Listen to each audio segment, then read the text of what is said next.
Good evening. This is Forum Daily for Tuesday, April 12th. I'm Nathaniel Duick, filling in for Nima Rajan. We start this evening's newscast with a shooting tragedy in the United States. New York City's police commissioner says 10 people were shot and at least 6 others injured at a Brooklyn subway station this morning. 7 people have been injured, some critically. The gunman is still at large. Police are looking at video from public and private surveillance cameras to see where the man came from and in which direction he ran following the attack. Well, back in Canada, Afghan interpreters are accusing Immigration Minister Sean Fraser of breaking a promise to bring their families to Canada. They say they want the same treatment for family members fleeing the Taliban as Ukrainians escaping from Russian troops. The Ukrainians currently face less paperwork and fewer security checks. Yesterday, interpreters told a parliamentary committee that none of their families have yet arrived under a special program set up by the federal government.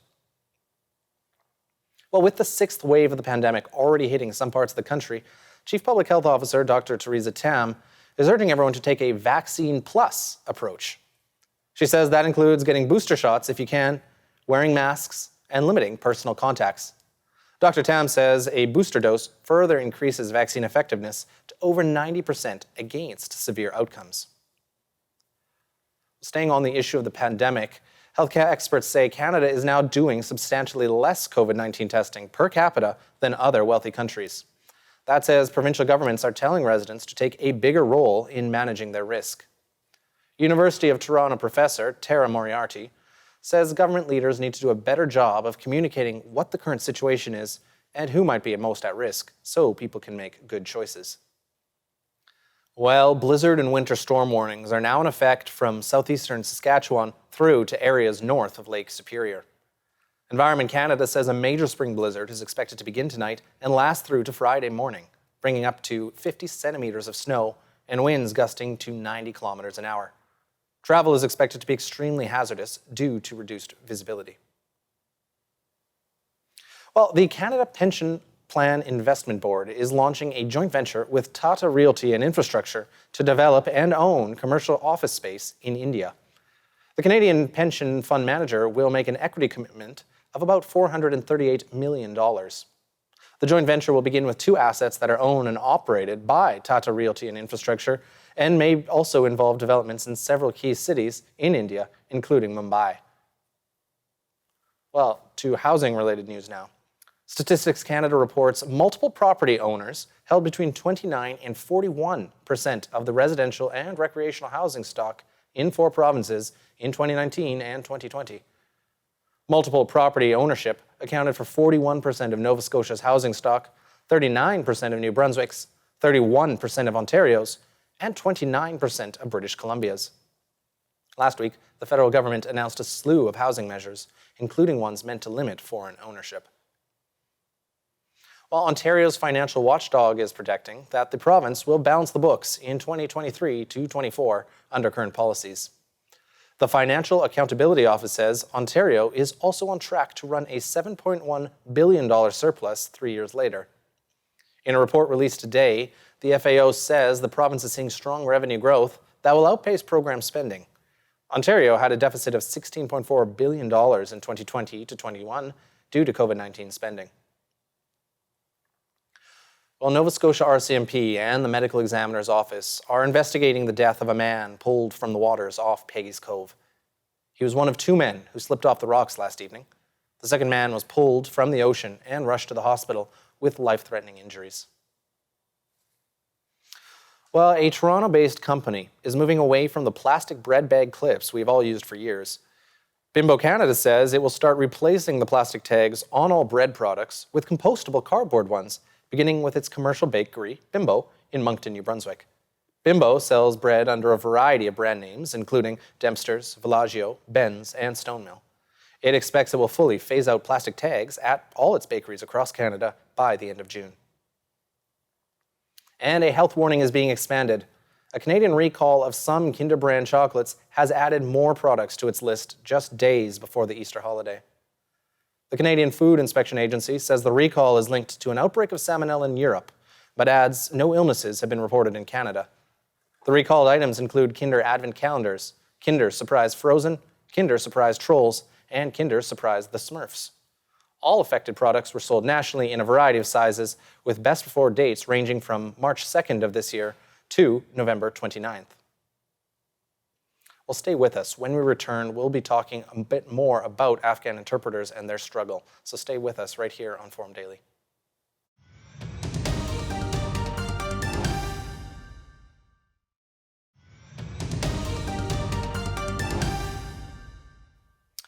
Afghan interpreters who have made it to Canada say they want the same treatment for family members fleeing the Taliban as Ukrainians escaping from Russian troops. They're accusing Immigration Minister Sean Fraser of breaking a promise to bring their families to Canada starting this year. Afghan interpreters told MPs on a parliamentary committee Monday that none of their families have yet arrived under a special program set up by the federal government. This, despite a promise from Mr. Fraser that some would arrive by this month. They say their families should be allowed into Canada as easily as Ukrainians, who face a lot less paperwork and security checks. They say the Taliban is punishing the families of Afghan interpreters. Their families are burning documents showing links to Canada and are fleeing house to house in fear for their lives. Well, with us to discuss the current situation for the Afghans is Omar Samad, Afghanistan's former ambassador to Canada. Sir, welcome to Forum Daily. Thank you. So the big question I think many viewers have is why have no family members of these Afghan interpreters been able to arrive in Canada? Well, that's a big question, and it's multifaceted, meaning that there may be some reasons in Canada, and there may be some reasons in Afghanistan where the families seem to be stranded. And there may be some issues along the way with the hubs, the vetting hubs that some countries are using to evacuate some of these individuals.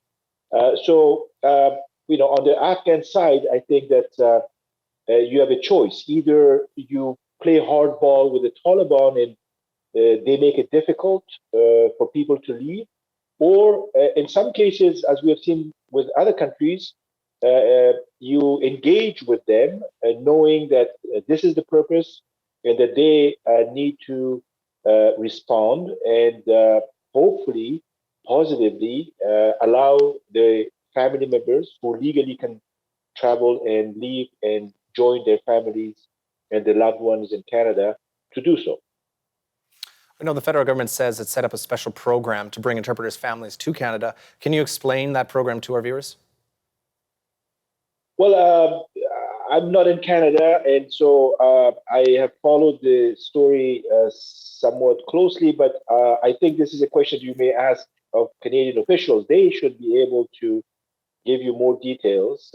As an ex-Afghan diplomat, I don't have the details of what this special program is, but we do know that this program, the intent is to bring to rejoin families, make sure that they can and immediate families. We're talking about immediate families, as well as people who have and used to work for the Canadians way back when Canada was in Afghanistan.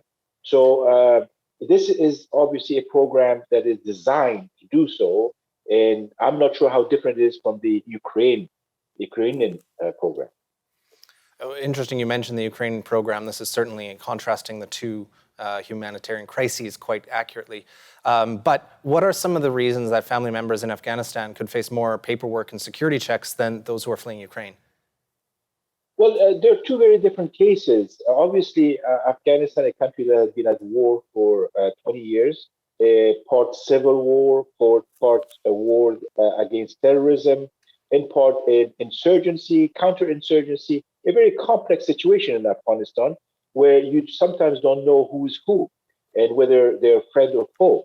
And so obviously anyone getting out of Afghanistan has to, even if you know them, even if they used to work for the US or Canada or a European country or anybody else, you still need to vet and you still need to make sure that they are safe and secure individuals and that they do have a valid reason to leave.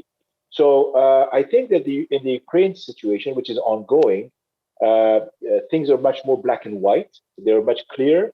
You have the two sides. It's a new conflict, and it doesn't seem as complex as the Afghan war that lasted for 20 years. Well, just a quick 15 to 20 seconds left here, but how can viewers engage here in Canada to help get the family members of these Afghan veterans to the country? Well, it's a great question. I think Canadians can engage in so many ways, including getting in touch with their MPs, obviously writing about this, talking about this, and as you're doing, exposing this issue to the media. Well, thank you very much for joining us, sir, on Forum Daily. Thank you. Coming up after the break, we'll be taking a look at the end of Shanghai's 2-week lockdown imposed due to China's zero COVID policy. We'll have an interview with Dr. Charles Burton, an expert on China affairs, and of course, more news from around the world. So stay tuned to Forum Daily. We'll be right back after the break.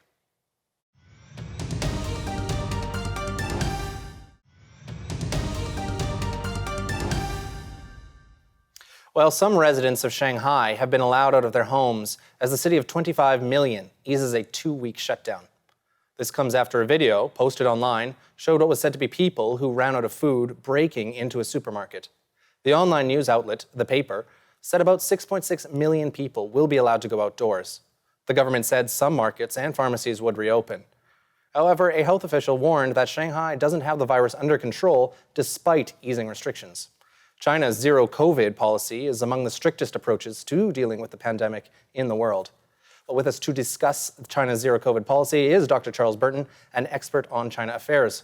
Dr. Burton, welcome to Forum Daily. It's good to speak with you. So firstly, let's begin with this. What is China's zero COVID approach? Well, essentially, if there is even a single case, whether it's symptomatic or asymptomatic, the person and their contacts are isolated.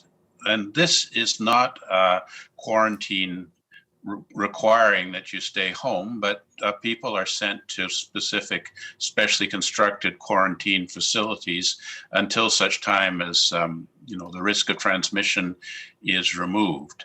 And so we've seen in the earlier phases, some fairly frightening stuff of children who have tested positive being removed to hospital facilities away from their parents. They seem to have eased down on that policy a bit. But in general, anyone who has any form of positive test is isolated. And, recently, Shanghai has been maintaining, essentially imprisoning most of the 26 million people in Shanghai in their apartments.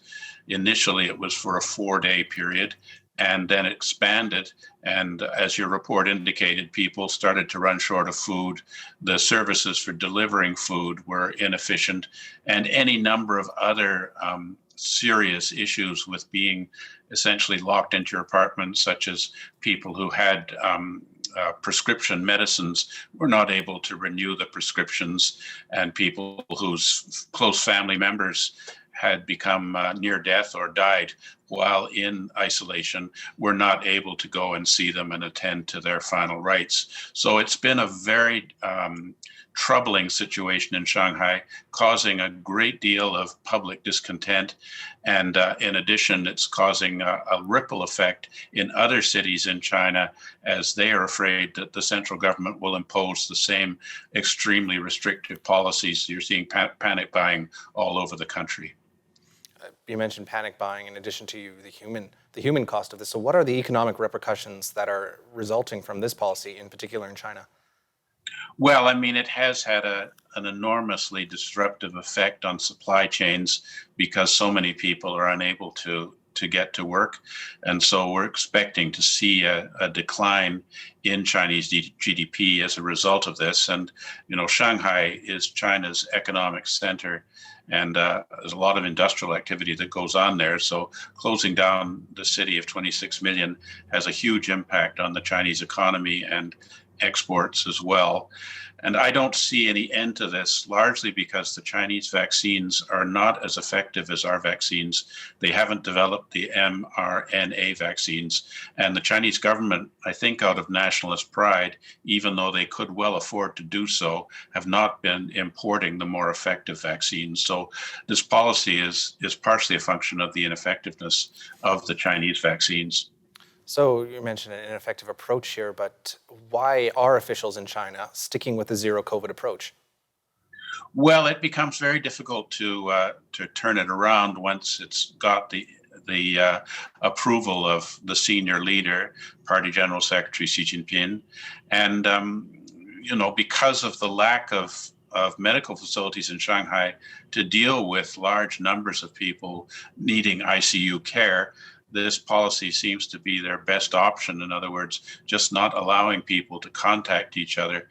But with the very virulent strains of COVID that we're seeing now, it's becoming harder and harder for even these extremely restrictive policies to tame the disease. So even though you only have in a city of 26 million reported something like 1,000 cases that are symptomatic and 25,000 or so a day that are non-symptomatic, they're still worried about it spreading like wildfire and causing massive tragedy and death in the city. Aside from which, their vaccination rate in the senior community has been very low, largely because Chinese people, because of traditional Chinese medical beliefs, are resistant to vaccination.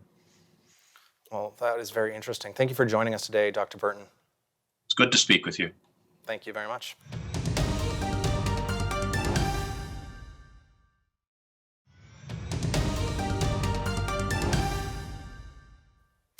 Ukraine is investigating a claim that a poisonous substance was dropped on forces in Mariupol, the southern city that has been razed in 6 weeks of attacks by Russian troops.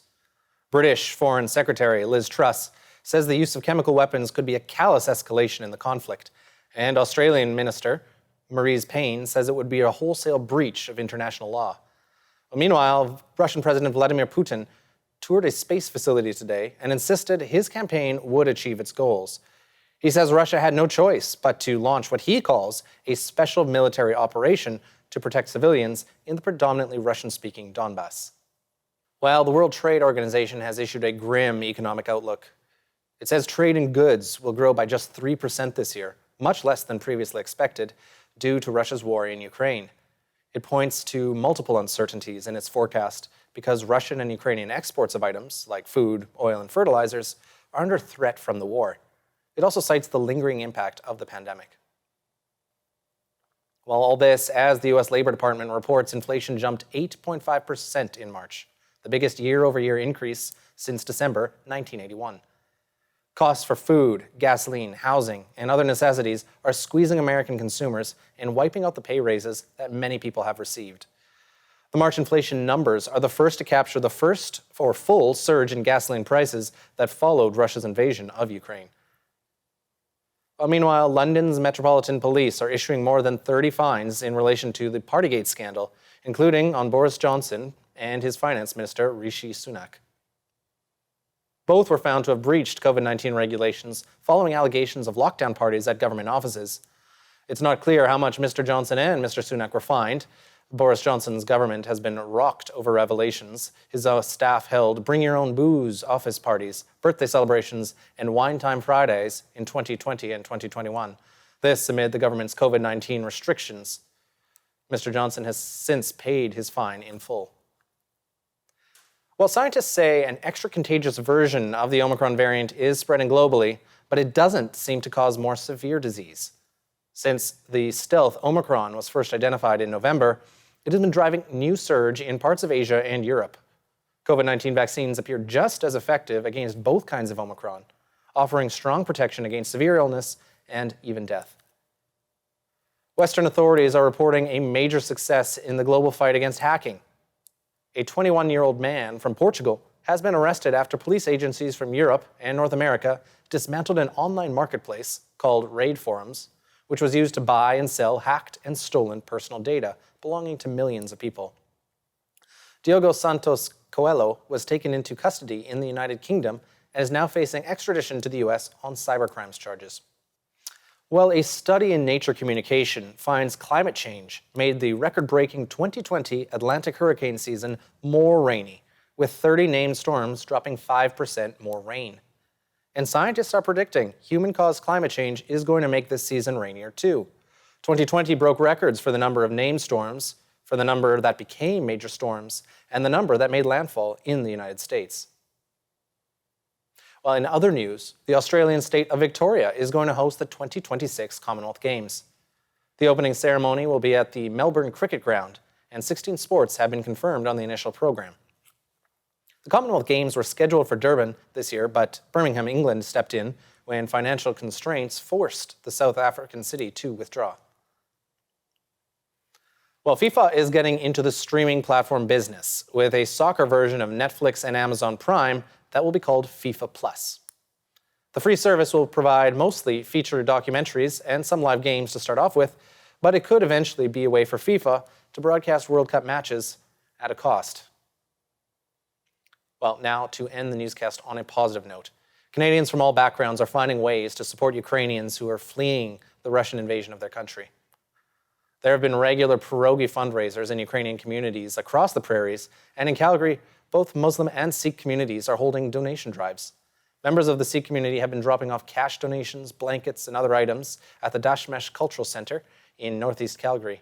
The Ahmadi Muslim women of Calgary are spending Ramadan, a month of fasting, prayer, and community, collecting household items to support Ukrainians arriving in Alberta. Adia Munir, one of the organizers, says many in the community know how difficult it is to come to a new country. Well, I'm Nathaniel Duick, filling in for Nima Rajan, and that'll do it for your look at national and international news for today. For more news on demand, visit our website, thenewsforum.ca, and make sure to follow us on social media. Thanks for watching today, and be sure to join us again next time.